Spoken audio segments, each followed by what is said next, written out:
Bismillahirrahmanirrahim. Assalamualaikum warahmatullahi wabarakatuh. Tentunya Bapak Ibu Allah, marilah silaturahim dan majelis salam kita malam kita sama-sama dengan baca basmalah. Bismillahirrahmanirrahim. Sekarang kita masuk pada bab yang jadi tema kita malam ini, yakni masalah upeti atau jiz'ah dan kejahatan senjata atau hudnah. Ini menarik sekali Bapak Ibu. Nanti di sini kita akan mengisahkan. Jadi kenapa sih ini kita bahas? Karena nanti juga ada diajarkan pada Rasulullah gimana misal kita ada satu majelis seperti ini, satu forum ya. Kemudian di situ ada muslim dan non muslim. Jadi dengan berkesempatan berikan sambutan salam. Apakah kita boleh mengucapkan salam? Satu. Yang kedua misal gitu ya. Ini orang kita ada di majelis di forum seperti ini. Kemudian ada pejabat yang non muslim gitu ya. Nggak Islam lah. Kemudian dia mengucapkan salam. Gimana sikap kita? Ya, itu diantaranya. Baik. Bapak Ibu Allah, coba kita masuk pada hadis yang ke-1348. Bismillahirrahmanirrahim. Jizyah adalah harta yang diambil dari ahlu zimmah atau kafir dhimmi. Ya, hudnah adalah bersekutunya orang-orang yang berperang dalam masa tertentu demi suatu kemaslahatan.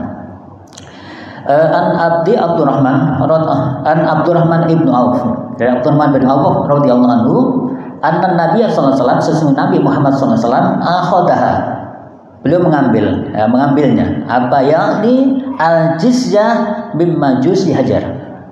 Jadi beliau mengambil sebuah upeti dari kaum Majusi Hajar.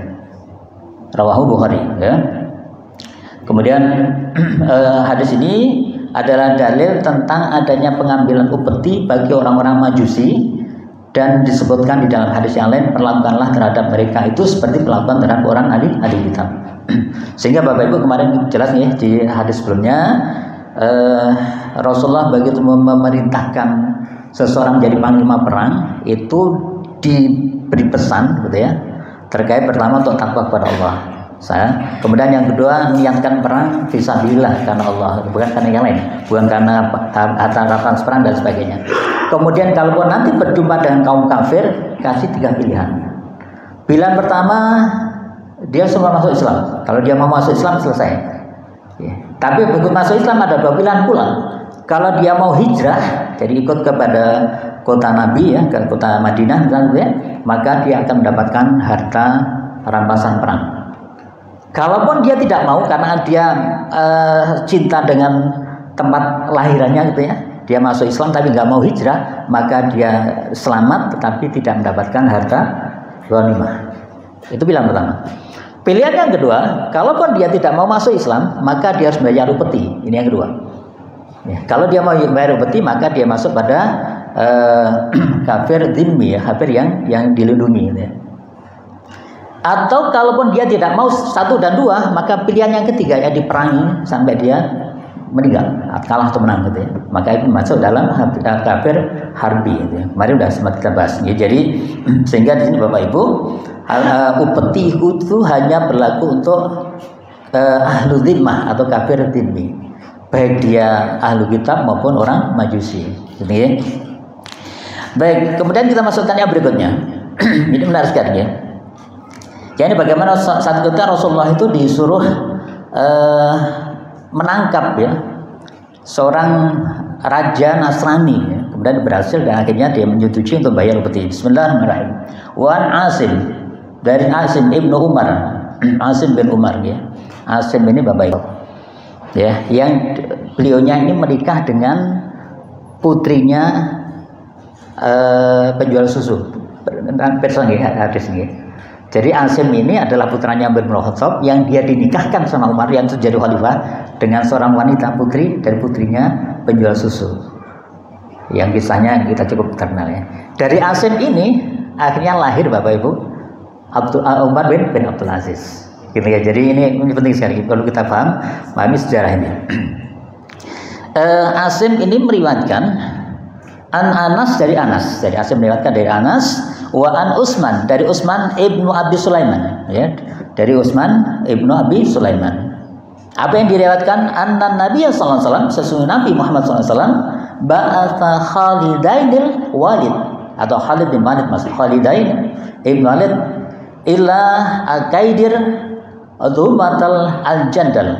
Jadi Bapak Ibu, sehingga Rasulullah SAW memerintahkan Khalid bin Walid menuju menangkap Ukaidar, ya, untuk menangkap Ukaidar. Siapa Ukaidar itu? Dia adalah Dhumatal Jandal. Dia adalah raja Dhumatul Jandal. Jadi dia seorang raja Nasrani di satu wilayah tertentu yang namanya Dhumatul Jandal. Kemudian fahaduhu fahalqana damah, ya. Kemudian lalu mereka, Khalid dan tentaranya, memenangkan atau tidak menangkapnya dan membawanya kepada beliau. Wasalahal ala jizyah. Ya, kemudian beliau tidak menumpahkan darahnya si Ukaidir ini, melainkan dia berdamai dengan cara membayar upeti. Ini jelasnya. Jadi di sini kalau dia mau membayar upeti, ya sudah, tidak harus dipaksa masuk Islam. Ini yang terjadi pada si Ukaidir.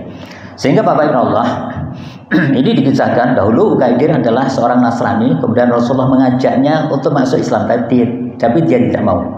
Namun dia enggan, gitu. Maka beliau menyetujuinya dengan syarat membayar upeti. Maka Al-Khattabi berkata, Ukaidir, Raja Dummah tadi adalah seorang laki-laki dari bangsa Arab. Artinya apa? Dikatakan bahwa dia berasal dari Ghassan. Hadis ini mengandung petunjuk bolehnya mengambil upeti dari bangsa Arab. Jadi sudah terpatahkan kemarin satu, bahwa bangsa Arab juga boleh jadi budak, gitu ya, boleh dijadikan budak. Yang kedua, bangsa Arab juga boleh dijadikan upeti. Artinya Bapak Ibu, upeti, budak atau dibun dan sebagainya bukan karena Arab atau tidak Arab, tapi karena Islam dan tidak Islam. Sehingga jelas sekali di kitab yang pertama kemarin bagaimana Rasulullah ini diutus untuk memerangi manusia sampai mereka mengucapkan 2 kalimat syahadah. Oke, baik. Berikutnya Bapak Ibu, upeti ini ternyata nanti kalau pada satu negara atau satu wilayah, ini hanya dihitung bukan per orang, tapi dihitung hanya laki-laki dewasa saja. Perempuan tidak dihitung, anak-anak tidak dihitung. Subhanallah, luar biasa Islam itu di situ, ya. Jadi ya benar tidak menjadikan itu satu perasan yang sedemikian rupa, tapi hanya dihitung laki-laki dewasa dengan asumsi bahwa mereka adalah produktif sehingga bisa bayar itu. Dan dia tidak menanggung, katakanlah seorang laki-laki bapak ini, dia punya istri sama punya anak 2 misalnya, dia cukup bayar 1 atas nama dia saja. Kecuali nanti ada anak laki-laki yang sampai dewasa baru dia nambah upetinya. Baik. Bismillahirrahmanirrahim. Wa an Mu'ad bin Jabal, dari Mu'ad bin Jabal radhiyallahu anhu qala, ia berkata, ba'athani Nabi sallallahu alaihi wasallam ila Yaman. Ya, Nabi mengutusku ke Yaman. Jadi siapa yang diutus? Mu'ad bin Jabal. Fa amarani, kemudian beliau merintahkan kepadaku, an ahda min kulli halimin dinarun. Dia beliau memerintah kepadaku akan mengambil dari setiap orang dewasa 1 dinar. Ya, au adalah ma'arifian, atau senilai 1 dinar dari kain ma'arif. Jadi boleh dibayar dengan tidak harus dengan uang, ya, tapi dengan benda yang lain atau barang yang lain. Sehingga Bapak Ibu, hadis ini adalah dalil tentang penetapan 1 dinar yang harus dibayarkan oleh setiap orang yang balik, atau yang senilai 1 dinar berupa baju atau yang lainnya, gitu ya, setiap tahun. Jadi bayarnya cuma setahun sekali. Ya, bukan setiap saat, gitu ya. Jadi 1 dinar itu untuk 1 laki-laki dewasa itu 1 tahun sekali. Hadis ini juga mengandung petunjuk bahwa upeti tidak diambil untuk orang perempuan atau anak-anak juga, gitu. Ibnu Rushd berkata, mereka sepakat bahwa upeti itu tidak wajib kecuali dengan 3 buah sifat: laki-laki, balik, dan merdeka. Jadi Bapak Ibu, upeti ini memang relatif ringan, gitu ya. Jadi jangan dibayangkan bahwa satu negara yang dikuasai Islam sudah diambil upeti dengan yang begitu kayak diperas gitu, ya.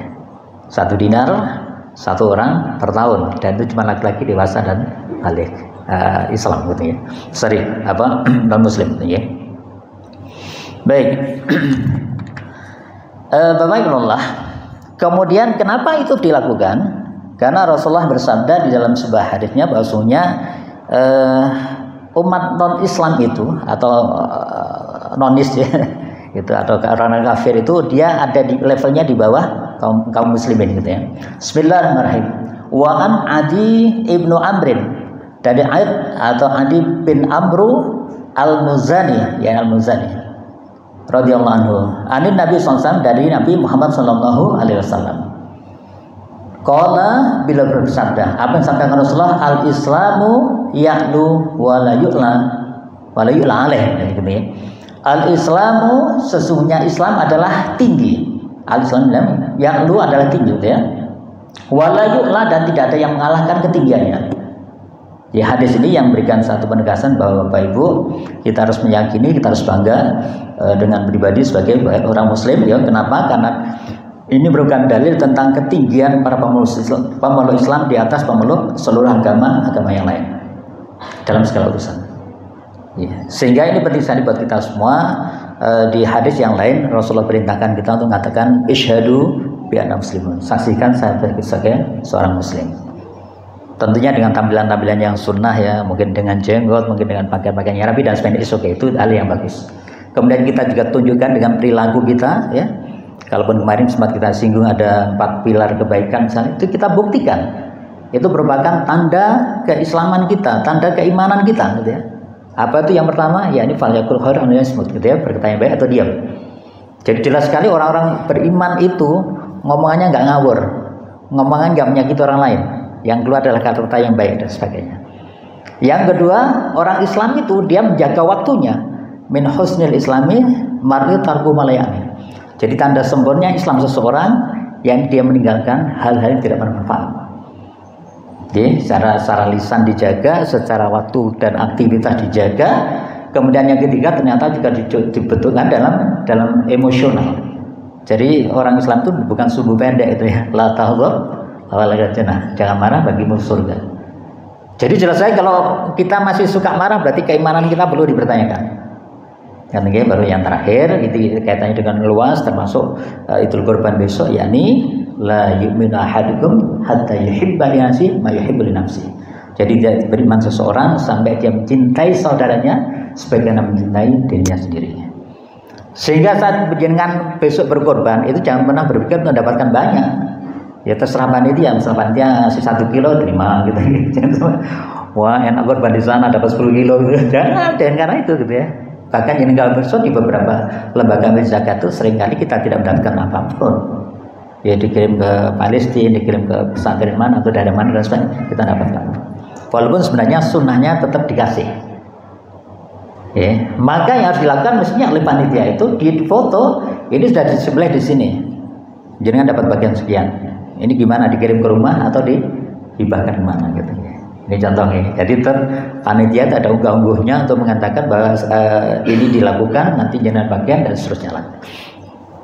Baik, baik Allah itu ya. Jadi ya, yang perlu kita tegaskan bahwa di sini Rasulullah memberikan satu penegasan bahwa al-Islam itu ya'lu wa la yu'la alaih.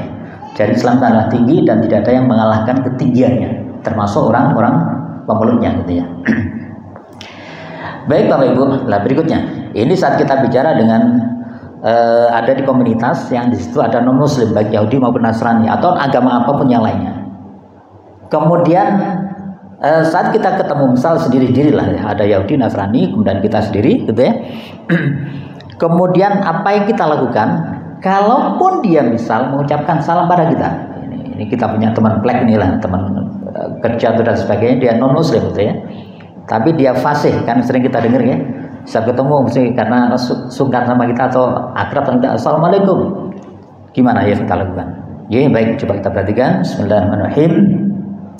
Wa Abi Hurairah, dari Abi Hurairah radhiyallahu anhu, anna Rasulullah sallallahu sesungguhnya Rasulullah sallallahu alaihi wasallam qala, beliau bersabda, la tabta'ul yahuda wan nasara bis salam. Ya, jangan mendahului orang Yahudi dan Nasrani dalam ucapan salam. Yang perhatikan ya. Jadi bahasanya la tabta'u, janganlah kalian mendahului Yahudi wan nasara bis salam dan dalam hal salam. Artinya kita tidak boleh mengawali salam kepada mereka, tidak boleh. Yeah. Kemudian wa idza laqitum, ya. Ahadukum fit thariq, bila kalian bertemu dengan seseorang di antara mereka, fatarruhu ila adyaqih, ya, maka usahakan agar dia mendapat jalan yang paling sempit. Artinya kita nggak boleh ngalah sama mereka. Intinya seperti itu. Hadis riwayat Muslim. Baik. Coba kita lihat penjelasannya lebih detail, Bapak Ibu. Bismillahirrahmanirrahim. Hadis ini adalah dalil tentang pengharaman terhadap seorang Muslim memulai mengucapkan salam kepada orang Yahudi atau Nasrani. Oke? Ini jika satu ketemu satu atau mereka sekelompok orang Yahudi atau Nasrani, kita diharamkan untuk mengucapkan salam kepada mereka. Artinya kalau jangan tahu bahwa itu di majelisnya adalah orang Yahudi atau Nasrani atau non-Muslim, maka dia haram buat kita mengucapkan salam. Baik. Kemudian ini adalah pendapat jumhur ulama, artinya seluruh ulama mazhab sepakat akan hal ini. Hal ini dilakukan jika tidak ada orang Islam lain yang bersama dengannya. Artinya kalau jangan di majelis itu kebetulan kita ada Muslim, ada non Muslim, maka boleh kita mengucapkan salam. Tidak perlu dengan yang lain. Sehingga Om Tiam sudah nggak perlu lagi, cukup salam saja. Ya cukup salam aja. Okay? Ini penting buat kita semua. Walaupun itu sudah menjadi budaya, tapi harus kita luruskan. Ya. Saat jangan punya kesempatan itu, maka cukup ucapkan salam saja. Okay? Baik. Itu yang kedua. Kemudian telah diriwayatkan bahwa Rasulullah mengucapkan salam ini. Kenapa tadi dibilang? Dan Rasulullah pernah mengucapkan salam pada suatu majelis yang di dalamnya ada orang musyrik dan orang-orang Islam. Ya, dan majelis ada musyrik dan Islam, maka Rasulullah mengucapkan salam, itu boleh. Kemudian Bapak Ibu, terkait dengan tadi yang pengharaman terhadap seorang Muslim memulai mengucapkan salam, ini dalam bahasa fikihnya ada namanya mafhum mukhalafah, jadi pemahaman kebalikannya. Artinya apa? Artinya boleh juga menjawab salam mereka. Ya, kalau mereka mengucapkan salam assalamualaikum, ya kita jawab waalaikumsalam. Ya, boleh ya. Kita nggak perlu jawab asam, kita asam. Karena ada ya di riwayat yang lain mereka mengolok-olok Rasulullah itu dengan tidak dengan ucapan assalamualaikum, tapi dengan assalamualaikum. Kecelakaan buat kan. Maka boleh kita balas dengan assalamualaikum, gitu ya. Kalau dia mengucapkan assalamualaikum, maka kita boleh membalasnya dengan assalamualaikum, gitu ya. Kemudian katakan di sini, di dalam hadis ini juga ada petunjuk untuk memaksa mereka menempuh jalan yang lain atau yang sempit ya, jika jalan itu digunakan bersama dengan kaum muslimin. Ya, ini penting sekali kita mensikapi hal itu. Baik, ini selesai masalah upeti gitu ya. Kita masuk masalah khutnah ya, atau masalah genjatan-genjata. Jadi Bapak Ibu, nanti kita akan jumpai bahwa Rasulullah pernah melakukan satu genjatan-genjata dengan kaum kafir ya, selama 10 tahun ya. Ini menarik sekali ya. Bismillahirrahmanirrahim. Wa an Misfar ibnu Mahramah wa Marwan, dari Al-Misfar bin Mahramah dan Marwan ya. Anna Nabi SAW, Nabi Muhammad SAW kharaja ama Hudaybiyah. Jadi bahwa Nabi Muhammad SAW beliau keluar pada tahun Hudaybiyah. Ya, kemudian ada juga yang mengatakan fadzakara hadis bitawli. Ya, ini perawi menyebutkan hadis ini panjang dan di dalamnya disebutkan ya. Hada ma salaha alaihi Muhammadun ibnu Abdullah Suhail ibnu Amrin. Jadi di sini disebutkan bahwa ini perjanjian perdamaian yang dibuat Muhammad bin Abdullah kepada Suhail bin Amr. Apa itu perjanjiannya?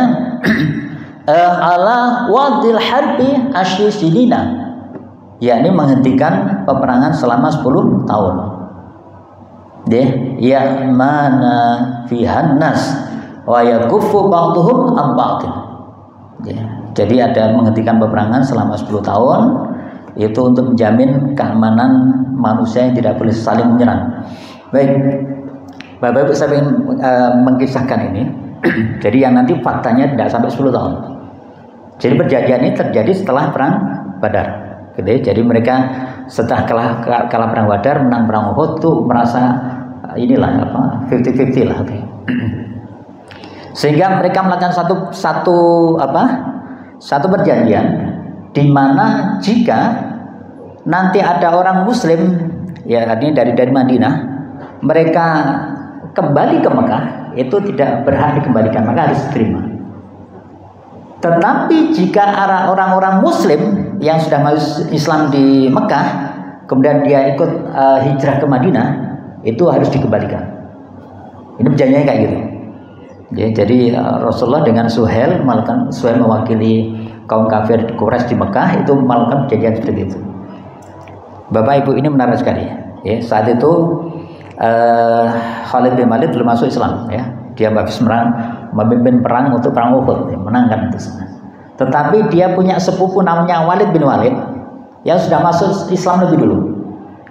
Dia sempat ditawan ya di dalam rumah di kerangkeng lagi. Yang kerangkeng ya Khalid bin Walid ya, karena dia sebagai kepala keluarga yang besar. Itu sehingga dia nggak bisa kemana-mana. Sampai muncul perjanjian ini, itu baru dibebaskan. Karena mereka tidak khawatir kalau nanti misal Walid bin Walid ini dia maksa datang ke Madinah ya, menjumpai Rasulullah, maka Rasulullah punya kewajiban mengembalikan mereka ke Mekah. Ini yang terjadi. Kemudian para sahabat sempat bertanya, Rasulullah gimana ini kok jenengan terima gitu ya. Maka Rasulullah sabdakan bahwa sesungguhnya jika ada orang Muslim yang sudah hijrah ke Madinah kemudian dia serta merta pengen kembali ke Mekah, maka Allah akan melepaskan rahmatnya sehingga keselamatan tidak dijamin oleh Islam. Tetapi kalaupun mereka nanti datang ke sini, maka dia punya kesempatan untuk mengkaji Islam, kemudian dia harus kembali lagi ke Madinah, maka akan memberikan satu manfaat yang luar biasa.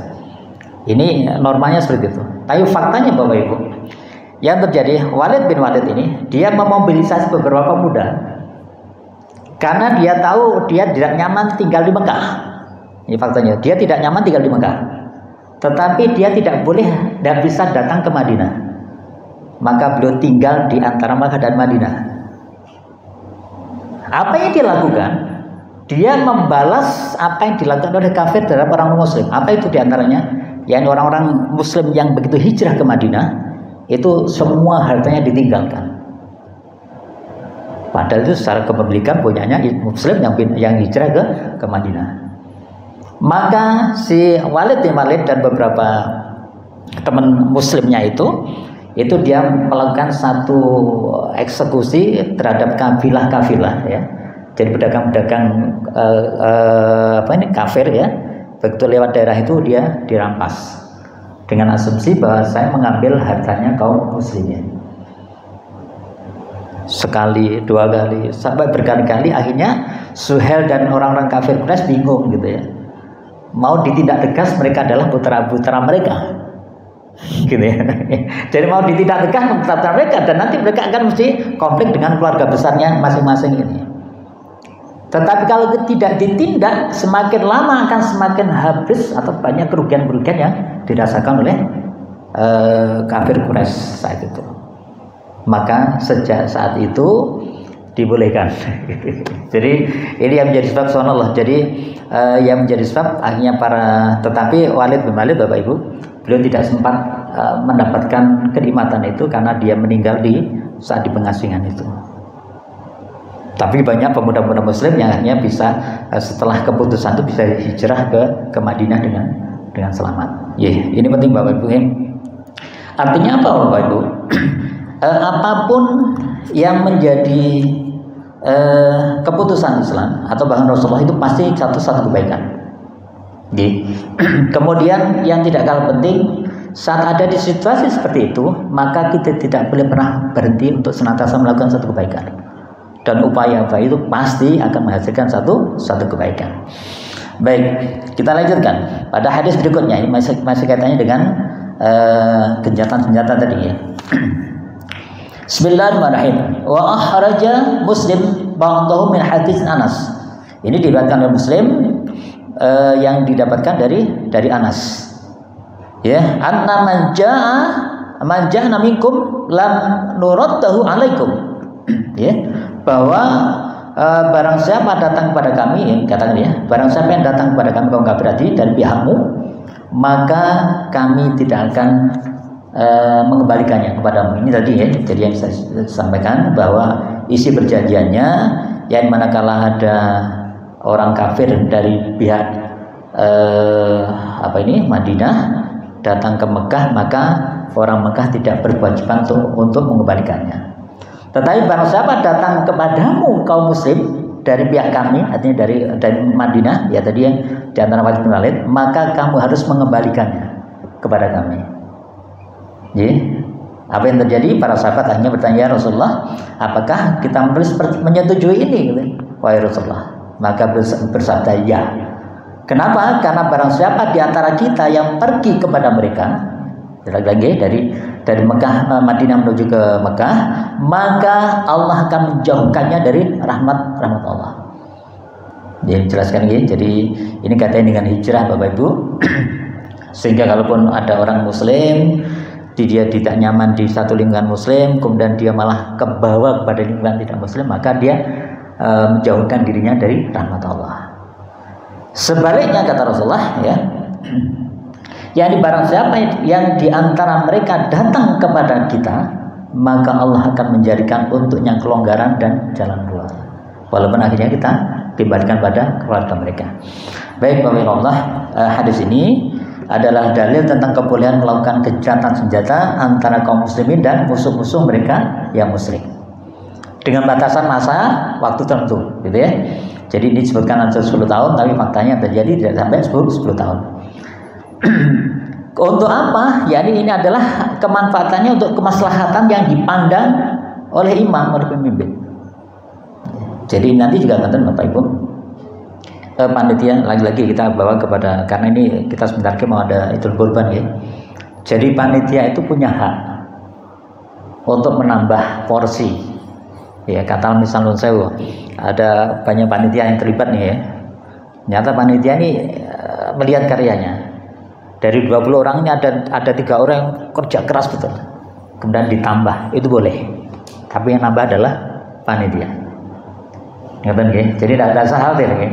Ya usah wah ikut kenan hanya panitia itu boleh, gitu ya. Ini yang tapi jangan sampai ada di beberapa tempat ya, tempat yang perlu kita ingatkan, kemarin sudah sempat kita singgung, jangan sampai nanti karena mereka ingin mendapatkan lebih sehingga ngambil sebelum dibagi, maka itu menjadi bagian pada menjerumuskan dia pada neraka, gitu ya. Baik Bapak Ibu, hadis yang terakhir terkait dengan gencatan senjata ini, ternyata Bapak Ibu, kalaupun kita sudah melakukan gencatan senjata, kemudian kita melanggarnya, ini sama dengan kita telah membunuhnya. Kita sama dengan membunuh dengan kaum muslimin, maka kita tidak akan, orang-orang sebenarnya tidak akan pernah masuk ke surganya Allah. Bismillahirrahmanirrahim. Wan Abdullah ibn Umar, dari Abdullah bin Amr atau bin Amr, gitu ya. Radhiyallahu an Nabi sallallahu alaihi wasallam, dari Muhammad sallallahu alaihi wasallam. Qala, beliau bersabda, man siapa qatala yang membunuh ma'ahada. Ma'ahada itu adalah kafir yang melakukan terikat perjanjian dengan kaum muslimin. Lam yarah raihatal jannah, ya, maka dia tidak akan mencium harumnya surga, mencium saja. Wa inna rihaha liwajha mimma syiratin arba'ina aman, ya, padahal sedangkan harumnya surga itu dapat dirasakan dari jarak perjalanan 40 tahun di akhirat, gitu ya, bukan 40 tahun di dunia, gitu ya. Artinya betapa kenikmatan surga itu Bapak Ibu, itu bisa yang begitu dahsyatnya itu. Dan orang yang melanggar perjanjian tadi, dia sempat membunuh kaum muslimin, kafir yang melakukan satu perjanjian, maka dia tidak akan merasakan, atau baunya saja enggak, apalagi sampai masuk, gitu ya. Artinya mendekati saja nggak bisa, baunya saja nggak akan, gitu ya. Kapan saatnya itu boleh membunuh kafir yang ma'adah tadi, kafir yang melakukan perjanjian tadi, manakala dia melakukan satu kesalahan. Misal dia membunuh kaum muslimin, maka kena kisos. Misal dia melakukan zina muhsan, maka dia harus dirajam dan sebagainya. Oke, mengatakan Bapak jadi tadi alhamdulillah kita telah selesaikan terkait dengan upeti dan gencatan senjata. Ada yang tanyakan? Belum ya? Baik, karena ini memang monggo Pak. Oh, betul. Baik. Berikutnya kita tuntaskan. Kita masuk pada masalah berlomba dan memanah. Jadi Bapak Ibu yang Allah, Rasulullah itu pernah ikut lomba kuda, gitu ya. Jadi dalam Islam kan yang dibolehkan olahraga nanti ya, kuda, kemudian apa, memanah dan berenang. Ini tiga itu yang disunahkan. Dan Rasulullah sendiri mahir dalam hal tersebut, ya. Terutama berkuda dan memanah, karena saat itu mungkin belum ketemu laut, gitu. Tapi yang jelas beliau sangat jago naik kuda dan memanah, sehingga beliau sendiri pernah melakukan lomba atau ikut lomba berkuda di beberapa event. Nah, pertanyaannya Bapak Ibu, di situ ada hadiahnya enggak? Ternyata ada. Hadiahnya dari mana? Lah itu jadi pertanyaan kan, gitu. Hadiahnya dari mana? Jangan-jangan kita sunnah berkudanya, tapi hanya bermain judi, itu tidak boleh, gitu ya. Nah, monggo kita perhatikan. Bismillahirrahmanirrahim. Berlomba dan memanah, gitu ya. Kata as-sabaqah atau sabaqah atau musabaqah, gitu ya. Dengan ini adalah satu dipertaruhkan pada perlombaan atau dipertaruhkan, sesuatu yang dipertaruhkan pada perlombaan, yakni hadiah. Jadi sabaqah itu berarti harus ada hadiahnya. Kalau musabaqah berarti harus ada hadiahnya. Kalau nggak ada hadiahnya berarti bukan sabaqah, gitu ya. Bismillahirrahmanirrahim. An Ibnu Umar, dari Ibnu Umar radhiyallahu anhu, qala, ia berkata, sabaqah, ya.